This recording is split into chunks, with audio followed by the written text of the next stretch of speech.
Welcome to Sales Velocity TV, where we pull back the curtain on how the top businesses in the world sell more with less resistance. Bringing over 50 plus years of combined sales experience and over 100 million in revenue generated, please welcome the hosts of Sales Velocity TV and two incredibly entertaining gentlemen, Andrew Cass and Aaron Parkinson. Aaron, when you were growing up as a kid, did your parents ever tell you, watch your language, young man? Yes, often. Often. I can tell, man, you and I are outspoken guys, so we probably got that a lot, and that's what we're bringing you here today, folks, is a very different twist on Sales Velocity TV. But why is it relevant to the show? Because salesmanship and selling and business growth is all about crafting the right language to attract. But we're going to dig into some of the concerns I have today about how language is being used to divide, not attract. It can be used to attract or divide, right? Words are like weapons, I once read. I forget where. Words are like weapons, right? They can be used for good or they can be used for bad. And we're seeing misuse and abuse, the title of the show today, of language at a very high level, which as business owners and entrepreneurs, you need to be aware of and on the lookout for, because ultimately that can trickle into your business and affect your mindset and your productivity. And that's what we're going to talk about here today, is the use, misuse, and abuse of language. And it's coming straight from the top. Aaron, you're not in America. You're a Canadian. So I'm going to be speaking from an American perspective, but Canada might be a worse shit show than America at this point, or they're close, or they're combined, buddy. But I'll let you. It's a disaster up there right now, Yeah. and most of my friends and family that are living there right now are asking themselves, how did we get to this spot? Get here, right? How did we get here?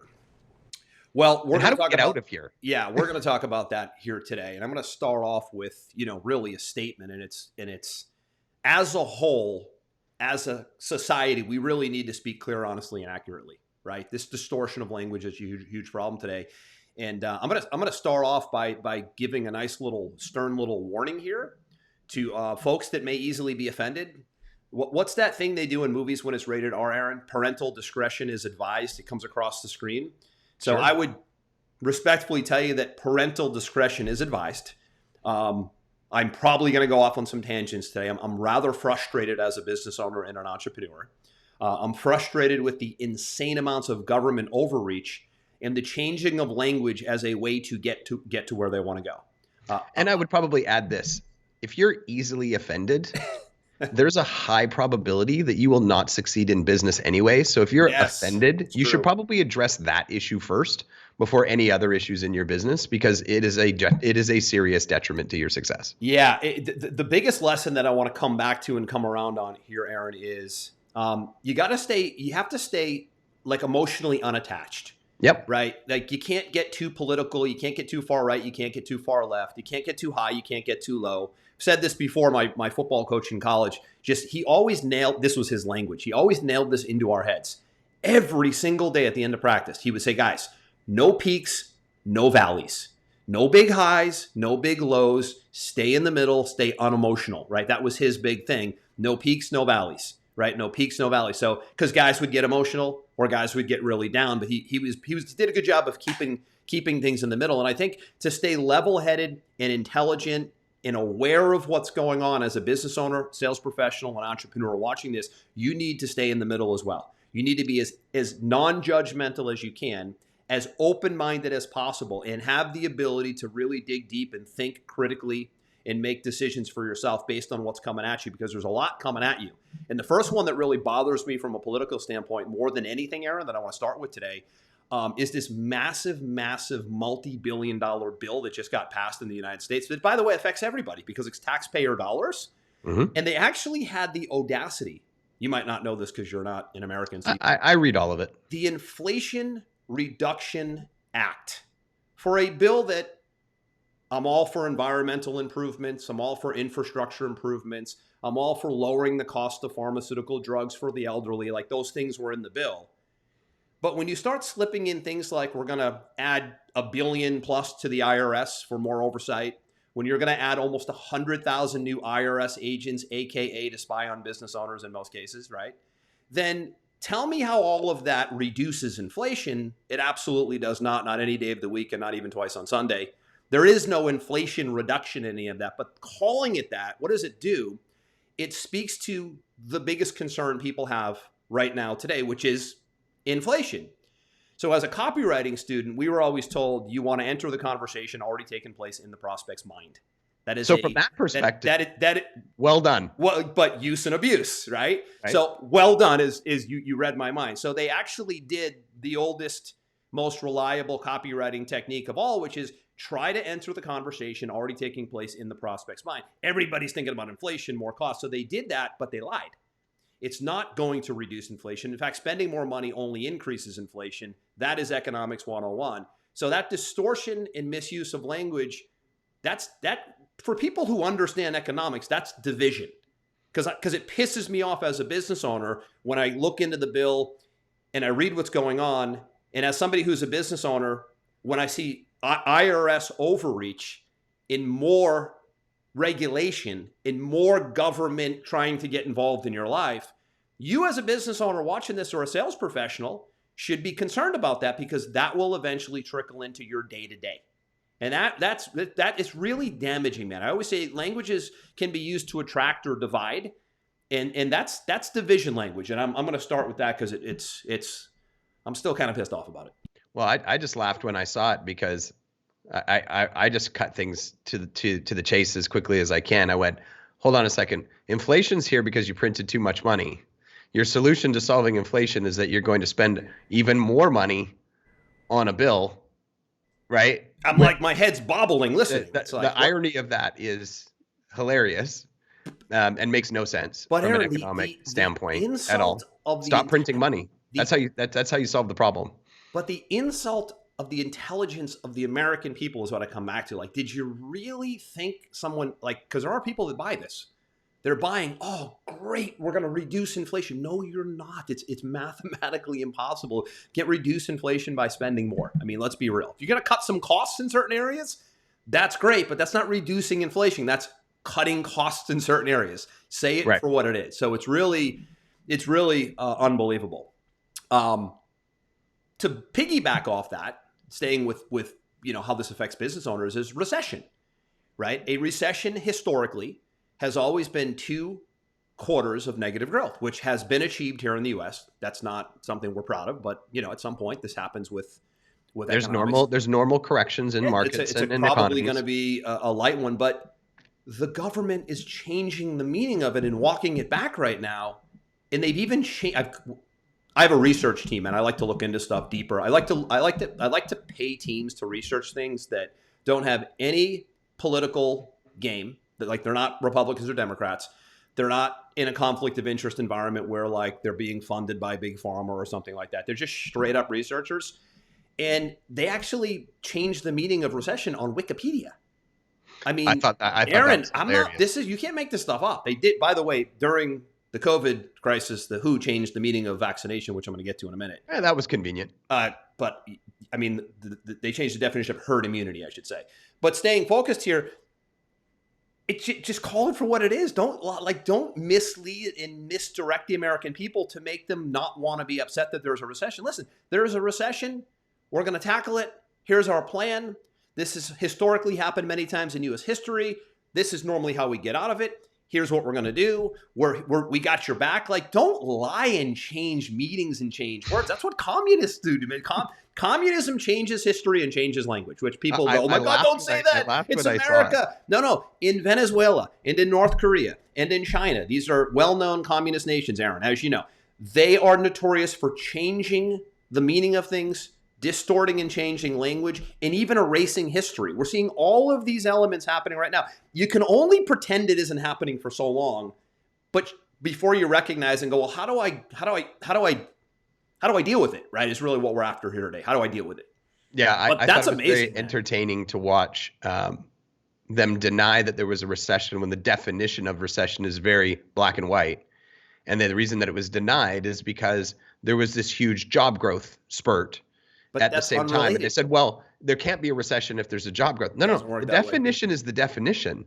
What you say is you come out and you say, yes, we're in a recession. But on the bright side, We've had this massive surge in hiring, which means this is probably going to be very short-lived, and we are very optimistic about the future. You don't change the definition. Really well said right there. You just said it how a true, authentic leader says it. You recognize it for what it is. You don't distort it or change it and insult the intelligence of the American people. And you talk about, here are the bright sides of it. But you can't say it isn't. I mean, is that the meaning of gaslighting, saying something isn't happening that is happening? I think it is, right? It's like, well, when something's a definition, it's actually just called lying. Okay, I'm getting too technical with gaslighting, but it's really concerning. I mean, this is coming straight from the top. This is the U.S. government. I mean, listen, folks, however whatever side of the aisle that you fall on, you can't be too attached to the right or too attached to the left. You got to just seek truth and transparency. And right now, there's a whole lot of there's not a whole lot of truth and transparency coming from the top. And the big one that I'm going to tackle right now, because this is one that I have, this is really near and dear to me, is, and this, well, I don't even know why I'm saying this. This might offend people. For what reason? Wouldn't you just want the truth? I know for a fact from deep due diligence research that when they launched the COVID-19 vaccine, which isn't a vaccine, by the way. No, because they changed that definition. This is Anthony Fauci. I mean, you can't make this up. He said when we launch, this is gene therapy. It's medicine. Doesn't mean it's wrong or bad. It doesn't mean it might not help some people, but it's gene therapy. And they said, when we launch this new gene therapy, we're going to call it a vaccine because generally speaking, the world is familiar with and trusts vaccines because they've been around for hundreds of years, I think. So we're going to call this the COVID-19 vaccine, even though it does not have one characteristics of a vaccine. First and foremost, a vaccine stops infection and stops transmission, and there's almost no breakthrough cases. And as we now see a year and a half later, pretty much everybody that took the vaccine has gotten COVID. Some have had really bad cases. Some have had light cases. So the whole argument that, it helped me have a lighter case is irrelevant because that was never the point. The point was stop infection and stop transmission. But again, when you use, misuse, and distort language, you get a different outcome. Because when you decided to lie, stop infection, stop transmission, which was said right from the White House, by the way, and it didn't do those things for most people, and it wears off in 6 months, you have now got caught in the lie. And what puzzles me the most is that people actually still think the lie wasn't the lie.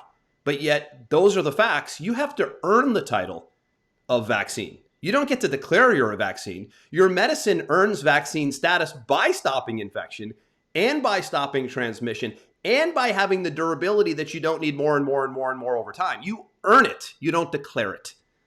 Yeah, it's the equivalent of saying, I'd be a little bit concerned if I had to get 10 shots for polio. Aaron, could you imagine if the messaging was this? Okay, we've got a new COVID-19 vaccine, and we think it can help you guys, but we're just letting you know right now, you most likely can still catch it, and there's a good chance you can spread it. But if you catch it, you're probably going to have a less intense case. Go get him, Tiger. Nobody would take it. They'd be like, what's the point?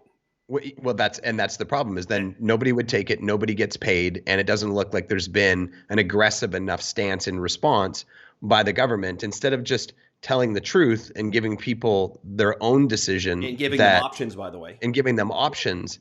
And it's funny that they called it a vaccine because it's kind of close to a vaccine-ish. What, because it's literally like it's literally like me starting a car lot where I live and selling Fords and telling everybody that they're Ferraris.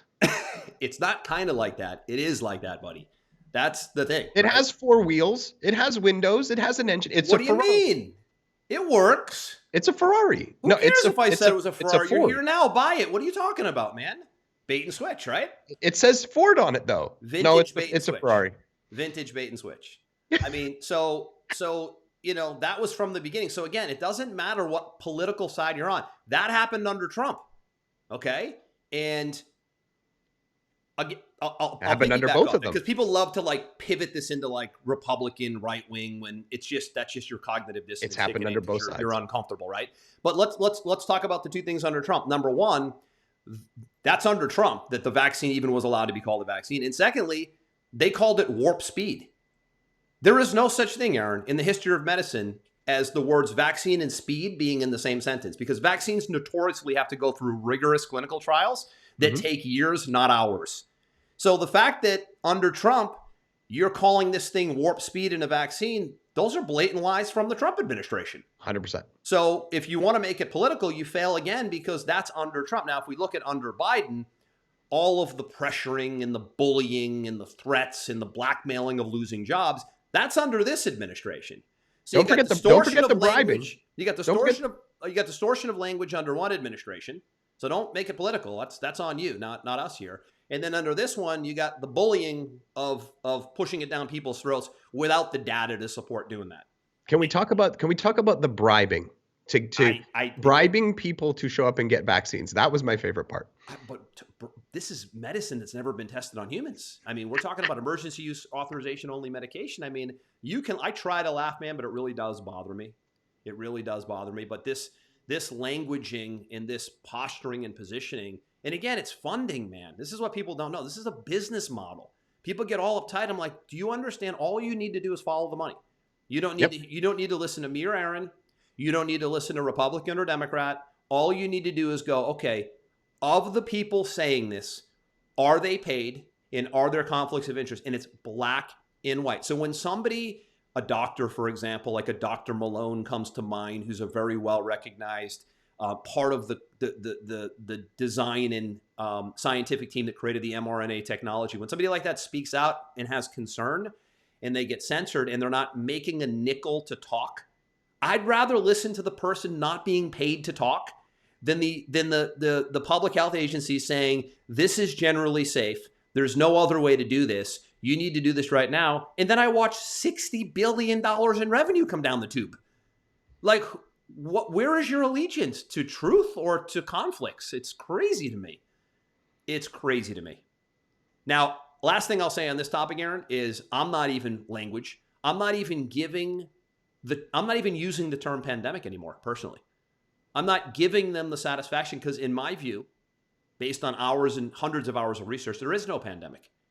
There would never have been a pandemic if you allowed doctors to treat patients early with proven long-term antiviral protocols that have been in existence for hundreds of years in the US that all were completely invalidated and censored from the conversation to make way for the vaccine. What a lot of people don't know, this is very important. And then I'll get off my soapbox on this topic because I know you're already getting tired of me talking about this. I can already see it. Is you can't get emergency use authorization for a vaccine if there are any FDA approved medications in circulation that are shown to decrease viral load and could work against COVID-19. By the way, there are 3. I used one of them and it was phenomenal. They were all banned from the conversation. They were all invalidated and there were studies created to make them look like crap. They had to do that to get the $60, $100 billion payday. This is fact. Aaron, there's no incentive for me to say this, but to tell listeners here that you've got to be hyper careful of how language is being used against you or for you from the highest level because it will affect every single area of your life. That is a factual comment. That if you ever spoke to the public health agencies or tried to have a conversation with them, asked them that, they would run scared like a deer in headlights. You cannot get emergency use authorization on a vaccine if there are any other medications that are shown to work against the coronavirus. And there are many. My medical team gave me one. I didn't get COVID. I think I might have had it. I told you that I might have had some symptoms and I had an at-home antigen test that went positive on me, but I had no symptoms and I was like down for a couple hours. It was really a really outstanding, result of getting it. But I took a 5-day supply of a prophylactic that's been around for 60 years. And I was at the gym in 2 days and I was at work the next day because I just took an antiviral medication because that's how it works when you get sick. You go to your doctor and you take a medication. You don't get pigeonholed into these crazy, vaccine rabbit holes like we're talking about right here. But that was the distortion of language, and the behavior that followed it is something that I don't know that we can recover from, man. It concerns me on so many levels and it spills into business and politics, and it shouldn't. Well, on that particular note, I'm actually more concerned about what are the ramifications of all of this irrational behavior or focused effort to make money. I think it was actually a combination of the two, depending on the timeline you look at. Because what happens now when something truly lethal which this never was mathematically. And you can argue that with me if you want. And I realize that people died. I realize people died. People die of things every day. But when we're talking about truly lethal to the masses, right. What happens when something truly lethal to the masses comes out now and they want to lock people down and they want them to take vaccines? The whole world has now said, I'm not playing that game again. The boy who cried wolf, I'm not listening. That might be the bigger issue on the backside of this, is now the trust is gone.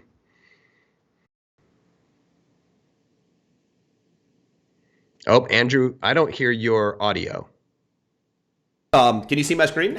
I can see your screen. I just couldn't hear your audio. Yeah, sorry. So great point. And I'm bringing the screen up if you're watching live. This is the CDC director basically recognizing that our pandemic response fell short. This is a gentle, light way of saying we fucked up. Yep. Big time. For all the reasons you mentioned, Aaron. This was generally a coronavirus that was affecting the obese and the elderly to the tune of, that was basically 97% of hospitalizations. Maybe that's not the right number, but it's in the 90s. If you took all of the math and you said, who's really having the worst outcome? It's elderly and it's obese and obviously pre-existing conditions. That puts you close to 100%. And then you had people that really just, their bodies dealt with it the way they should. They didn't need invasive experimental medication for the most part. People who are generally healthy. But look at this right here. This, in the real world, Aaron, this is really important, this is an investigation being launched. This is heads rolling. This is firings, and this is accountability. But under this administration, the more incompetent you are, the more job security you have, which is puzzling. Puzzling. Can you put that screen back up for one second? I can. Yeah, I just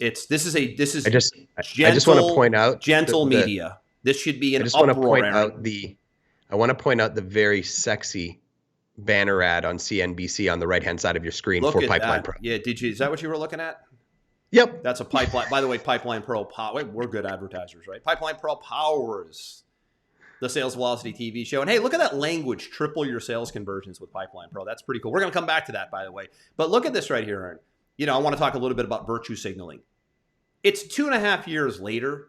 I'm assuming this picture, maybe it's old. I'll give her the benefit of the doubt. There's never been a shred of evidence that masks work. If you feel like it could help you to protect you from a little bit of viral load, awesome for you. But there's still, to this day, not one shred of evidence that masks stop viral load. There's not one. So with like, when you try to like the president goes to the White House and like walks to the podium with a mask on, we're pushing 3 years here. You're on 6 boosters, 17 antivirals, and you've had COVID for like a month. You're a nightmare. You've done everything wrong. Everything that they've recommended from the top is a shit show. I didn't deal with any of it, and I had a phenomenal outcome. I outperformed all of them, which is embarrassing to say. So like what's with the virtue signaling, man, right? Like that's another thing I want to talk about right now is this virtue signaling, right? Where like you're trying to like be someone you're not. So here's the definition of virtue signaling. Actions and statements motivated by a desire for social status and self-satisfaction, and the biggie, political gain. Happening all around us. That example right there, wearing a mask 2.5 years later with 4 vaccines in you to show up at the podium. Who are you kidding? Who are you kidding? Like, seriously, when are you going to just take it off? Do you not trust the medicine that you've been shoving down people's throats that you feel you need a mask? What's going on here? It's all theater, unfortunately. Theater. So our governor in Florida, love Ron DeSantis because he stood up to all of this tyranny. He goes, COVID theater has ended in Florida. And he said it, but listen, my kids were back in school in October of 2020 with no issues. This is Florida. He's parental choice, that's American, man. That isn't Republican and Democrat. That's American. This is parents and kids. It's parental choice. October of 2020, my kids were back in school, ready to go. They have not left the school program since. My wife is from Peru. She told me that the kids in Peru have never been back to school. Aaron, never. That's insane. They went back to school like today, like now, from a 2020 coronavirus that, by the way, never affected kids. So language again. There's never been data that suggested kids under 18 were in a pandemic. There's not one piece of supporting data that shows kids under 18 are in a pandemic by definition. It's madness. Why are we talking about this? Why am I going off on a tangent right here? Because if you allow this language to slip, you allow all language to slip. if you allow this to happen, you allow that to happen, right? There's no being half pregnant. If you're not aware of all of the language and the forces around you, they will slip into your business life and your personal life. And sometimes they could be unrecoverable, right? They could be unrecoverable. So you've got to be hyper aware of this. That's what we're talking about here today. So a little bit of a tangent, but hopefully a lesson. Well, and I was talking to my son about this the other day, and I don't know what set us off on the topic. He's 15. He's a bit of a sponge right now, trying to understand how the world works, and I'm trying to pour into him my experience from it and see if I can help assist him in his growth along the way. And we were talking about the importance of being able to sell and communication. And he said, well, all sales is manipulation. And I said, well, I could understand your viewpoint on that because there are a lot of tactics, and what we're talking about right now is a lot of tactics, and tactics lead to manipulation. And I said, but truly great leaders have to sell everybody on their vision, and they're not manipulating people when they're truly great leaders. They are influencing and leading. And the difference between manipulation and influence and leading when it comes to how you act, the language that you use, and your intention, is that manipulation, the sole goal is to get people to do what you want them to do for your benefit. But influence and leadership is communicating and acting in a way where everybody gets to benefit from taking part in a bigger vision, but you probably get to benefit just a little bit more than everybody else because you're the one leading the charge. And when you look at your business and the language and the communication and the culture and all these different other elements that make it work, it's really important to ask yourself, is it a business built on manipulation, or is it a business built on leadership and influence? Because I can tell you this, you can very successfully get to a certain level through manipulation and tactics, and it works, don't get me wrong, but you'll never get to your true potential if you stay in that vein instead of taking the next step up to true influence and leadership. Yeah, that's exactly it. That's what we're talking about here today, right? Is language can be used to attract or divide. So your example was attracting language. My examples before are division language, right? Well, and all of those things were misrepresentation, misuse, misdirection. They were all manipulation. Yes. They were exactly right. So, again, you might be like a little squeamish listening to this or uncomfortable, but don't have that feeling. There should be no judgment. The only thing you should want really as a human being is truth and transparency. That's it. It doesn't matter Republican. It doesn't matter Democrat. It doesn't matter public health agencies, doctors. It doesn't matter business, sales, like you said, manipulation, persuasion. All you should want is truth and transparency. And that to me creates unity is what it creates. And we're not getting much of that lately. Well, and I like your example that we bring up often with the X3 bar, right? Yeah, we'll go into some business examples here in a few minutes. I promise. Right. And when you look at a lot of his advertising campaigns, the initial grab you is disruptive and a little bit divisive. Yes. Right? Okay. Because he says things along the lines of why weightlifting is a complete waste of time. Well, that's the title of the book. So we're talking right now about the X3 bar, which is a piece of fitness equipment, just to give context here, that I use for 2 years straight now. Aaron uses periodically. That is really, it's probably the one of the biggest selling sales show, one of the biggest selling pieces of equipment right now because they're getting results. And his use of language is very strategic, Aaron. So not to interrupt you, but to give context, that's the title of the book. Right. And so he draws you in. And I remember when you saw this title, or whether, I don't know if it was in an ad, copy of the book, or hold on, whatever, it instantly triggered you. And I know that it instantly triggered you because we got on before one of our shows and you talked about how triggered you were when you saw it, because you've been a gym rat since you were 15 years old. It's what allowed you to achieve things like playing wide receiver in the NCAA for Hofstra and all these other things, is that you've built your physical prowess through consistent weightlifting for the last 30 years. Yes. So to correct. see something like that instantly triggered you, but he drew you in, and but then it triggered an shifts. emotion too. You know what the first emotion was, Aaron? Denial and uncomfort. Right. Discomfort, which absolutely. I have really good awareness. I catch that.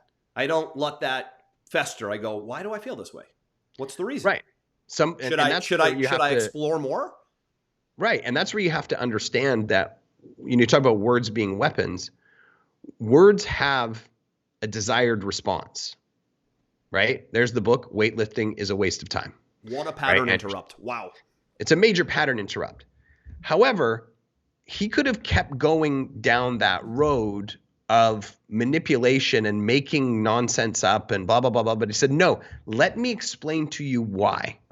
And he backed up his stance with an enormous amount of science. Enormous. 200 plus peer-reviewed studies to back it. Right.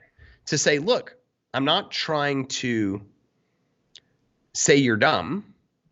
I'm just trying to show you from a science perspective how you could do it better. Mm-hmm. And if you want to buy into this vision, let's go down this road together. And what's happened is he's ended up making a bunch of zealots like you who can't help but talk about it. Right, right. And that language can maybe come across as manipulative, because I think we can probably admit weightlifting is not a waste of time. But what I've come to learn is that it's absolutely a waste of time for most people, but not all people. Weightlifting is really, the more you dig into the science of his program, which is variable resistance training. By the way, this is one of the longevity secrets of Tom Brady at 45 still playing, is he removed himself from the weight room about 10 years ago to preserve his joints, but yet to still maintain strength and longevity. Hint, hint, hint, success leaves clues, right? The biggest reason I went down this path was because I'm such a big Tom Brady fan of what he does, right? But the point right there is that's a disruptive use of language. But if you can back it, this is the key. The stuff we talked about before, you can't back anything. Everything is pure fraud. He actually, I love the science, and it took me a while, Aaron, to go, wait, whoa, time out. I love weightlifting. Like you said before, I've been in the gym since I'm 14. I'm addicted to it. I love the iron. I've loved the preparation when I was playing football. I loved the preparation of the weight training in the offseason. Most guys hated it. I enjoyed it. I loved making progress and keeping track and doing all that. So this took me some time to even be receptive to it. But again, because I feel I have good awareness, I said, well, there must be something to it. If Brady's down this path, and I'm seeing these results. By the way, the third-party validation is through the ceiling. So when you have third-party validation, aka testimonials and case studies in your business model, Aaron, which you and I know is a game changer, I'm seeing all of these transformational success stories across the internet, and I'm going, well, a lot of those people were really fat. Now they're skinny because they just got on a program in the first place. So there's a little bit of denial there, but it's the science and the peer-reviewed studies and the credibility, by the way, of the inventor, who, by the way, created OsteoStrong with Tony Robbins, which became the most successful osteoporosis machine and program in the world. And there's something like 300 locations of this OsteoStrong right now. So the story was amazing of how they fell into the X3 bar by creating an osteoporosis machine that helped strengthen bones. There's really a lot of science behind the bone, the ability to create bone strength, which for everybody that makes, as we age, bone strength is huge. So to go into all that and not just throw a stone and leave it there is really the mark of a champion, right? Is the backing of it, and the studies and the science and the validation and the proof. We talk a lot about proof on the show. You've got to be able to prove what you say, right? Everything we've talked about thus far, there's no proof of any of it. There's nothing. In fact, all of those efficacy studies were coming from the vaccine manufacturers. These are insanity, right? Not one independent third-party study. His stuff, like he says it in the book, if variable resistance training was not better than weightlifting and weightlifting was better, I'd be doing a book on weightlifting. But the science gave me the answer. He's a big carnivore guy, by the way. Another controversial topic, carnivore diet, meaning eating primarily meat. All we hear about is plant-based today, which is fine. But primarily, he said, I am a carnivore guy. I am all meat. Pretty much that's it. And if the science said that vegan was the way to go, I'd be writing about vegan in my book, but it's just not there. I mean, that's called true, independent, non-emotional, non-cognitive dissonance, non-judgmental. Just give me truth and transparency.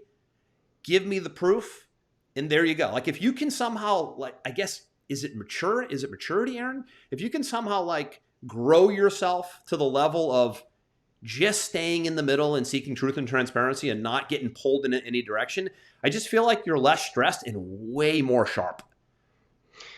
Yeah, I think you have to take a step back, much like you do, in whether it's the information you choose to consume or in the information you choose to put out in the world, and take some time to actually evaluate it to see where it really lands on the truth scale and remove your biases, whether they be, personal or political or geocentric, and ask yourself if what you're putting out there is manipulation or it's leadership driven. And on the other side of it, what you're consuming that you're allowing to dictate your actions in your life, is it manipulation or is it influence driven? And that unfortunately takes a little bit of research, and most people don't want to take the time. They want to accept things at face value, which is why media has almost completely fallen off a cliff, because, back in, 50 years ago, like the news was the real news. And now it's Aaron, a business. They did what we just said. They had no political bias. They were in the middle. Yep. There was no emotion. They didn't take the payoff. By the way, when you see our media in the U.S., Aaron, is very divided. Like I always use the example of CNN and Fox News. Like CNN is all the way to the left. Fox is all the way to the right. They both say some things that are correct. They both say some things that are incorrect. But I can tell you right now, deep into this, that CNN does not report at all on things that are problematic. They won't talk about a recession. They won't talk about illegal immigration. They won't talk about how this Inflation Reduction Act does not talk about. They won't bring anybody from Big Pharma on for some reason, and it shouldn't be this way.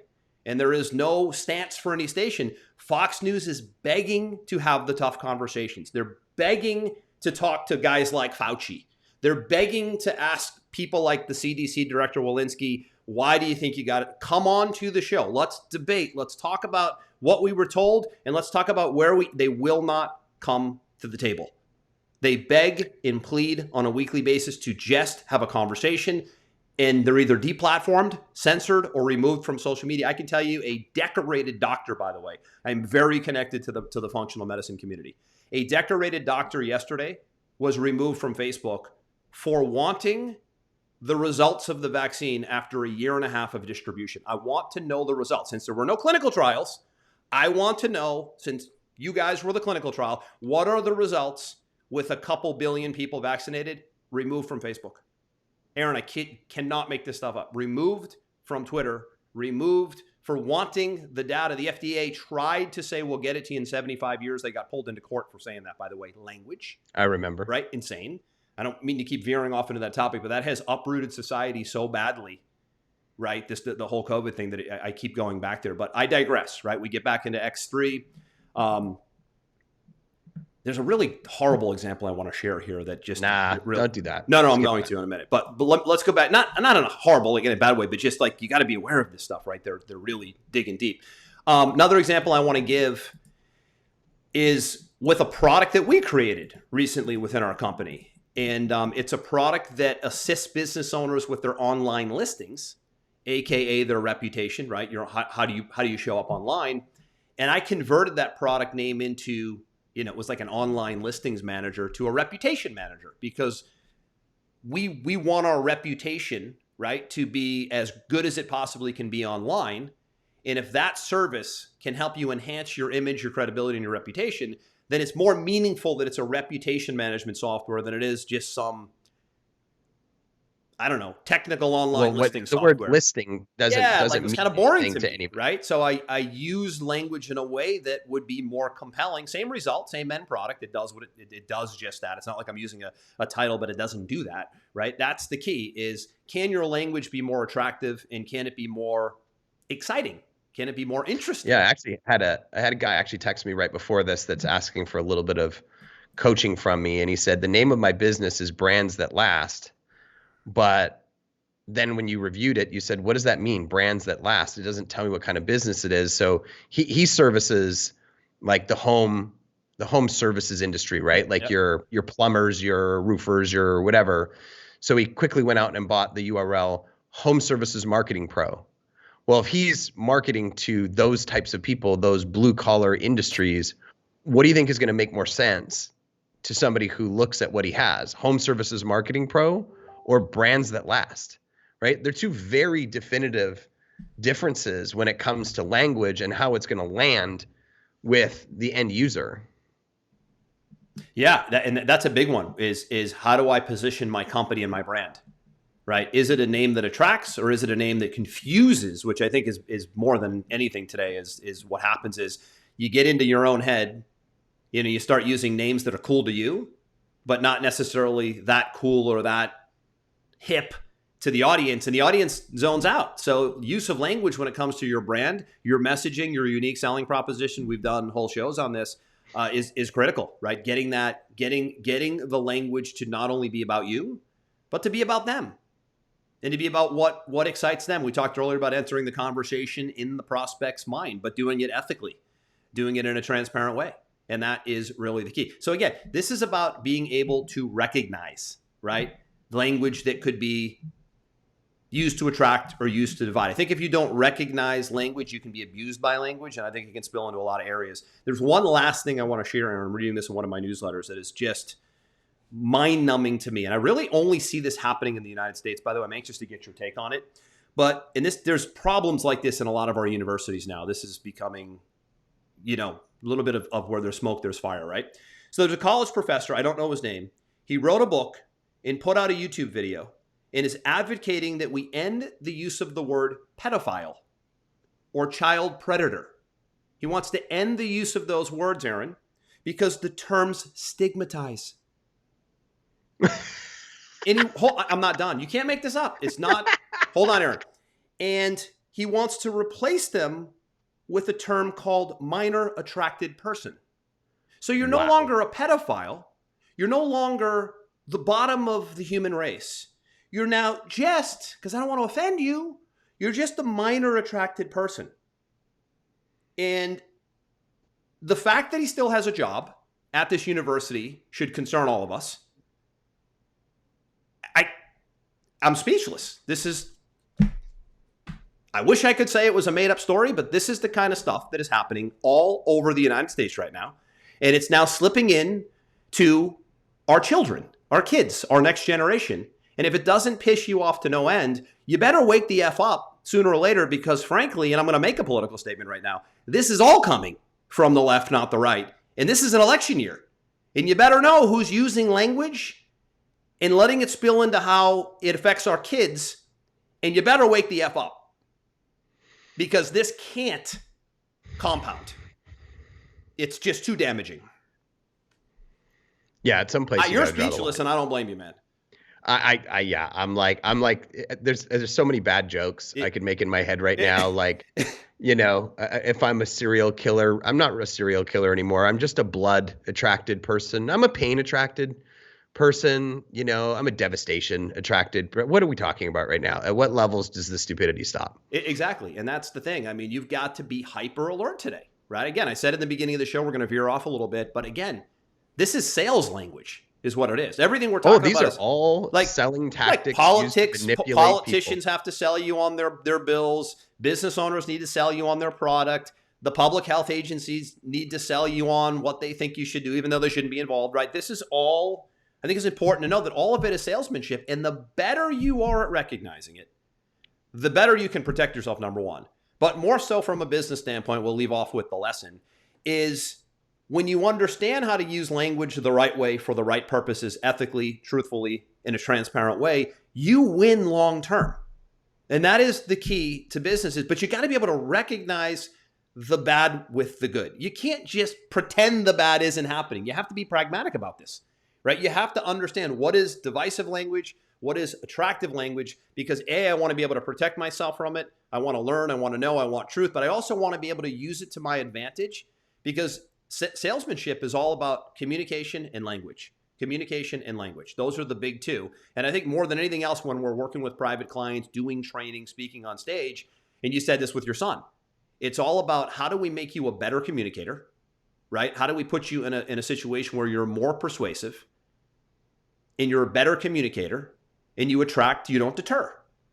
That is true salesmanship at the end of the day, and it begins with language. So this misuse and abuse of language, to me, it's such a, I don't know, I think I'm a hyper noticer of it because we're in this communication, selling, persuasion space, Aaron, that I think it's almost like if you're a car salesperson and you're in the car industry, you notice like every little detail about a car when it drives by. But if you're not in that industry, you like miss a whole bunch. So I think that because we're so close to language and communication and persuasion that we see it, and it's maybe, at least to me, I'm more sensitive to it. You agree? Yeah. I mean, I think you've always been more sensitive to it than I am. I kind of look at it and go, man, that's insane. These people are all crazy. I can't believe anybody's falling for this. Where you take it a lot more personal. I think maybe that's because you live there. Listen, let me backtrack. When I say sensitive, I don't mean sensitive like I'm taking it personal. I mean sensitive to it as in I notice it keenly. Yeah, we notice it way more because we're constantly writing. So we notice it way more, but I think you actually get impacted by it more. You know when I get impacted the most by it? Because you're in the middle of it. You know when I get impacted the most by it? When I watch the sheer abuse of language take place. And when I just watch the sheer lying. But you know when it really gets me between the eyes is when it affects our kids. Yep, I agree. That's when you start, like this pedophile example. I mean, that's just one of many. I mean, the governor of California was trying to pass a law earlier this year, Aaron. Again, you can't make this stuff up. He actually tried to pass a law, the dictator in California, Governor Newsom. He is no different than, who's your guy in Canada, Trudeau? They're cut from the same cloth. He tried to pass a law. I don't know if they passed it because California is like its own country at this point. That if you are a 12-year-old child, you no longer need parental consent to take a vaccine. Aaron, 12 years old. I got an 11-year-old. You've got 15, 18, 10. Don't need to talk to your parents. You can just like roll up your sleeve walking down the hall at 12 and a half on a Wednesday afternoon. No idea what's in it. No idea where it came from. No idea if it's tested, but the government said so. Could you imagine what kind of human being you'd need to be to even spend time? All the things California has to worry about, by the way. There's a lot. States in crisis right now. They're trying to pass bills to give 12-year-olds the ability to override parents. 12, not 18, not even 15, 12. This is what they're working on. This is fact. You can't make this stuff up. And they're grooming this guy right now for 2024 to run against most likely Ron DeSantis. They're grooming him. They're testing the waters with this kind of shit right now. No recognition of biology, no recognition of science, no recognition of the parent-child relationship. It is just sheer disruption. Language. Destruction. That's when it gets me, man, is when it's about the kids. Well, I think it was a good episode. You got to get some things off your chest and open some eyes to things that maybe people weren't realizing that they're either being manipulated or maybe in the language and messaging that they're using, that they're being manipulative, and help everybody raise the bar to a better level. Raise the bar, baby. That's what it should be all about. There should be no division. There should be just seeking truth and transparency so that we can all raise the bar. Couldn't agree more, buddy. Great show. I'm going to wrap it there. All episodes, past episodes of Sales Velocity TV and radio, folks, are at salesvelocitytv.com. I'm Andrew. That's Aaron. This one is a wrap. We will see you on the next one. Over and out. We hope you enjoyed this episode. Sales Velocity TV is powered by Pipeline Pro, the ultimate all-in-one sales pipeline management and marketing automation platform that makes all others obsolete. And we can prove it. Take a tour at gopipelinePro.com. See you on the next episode.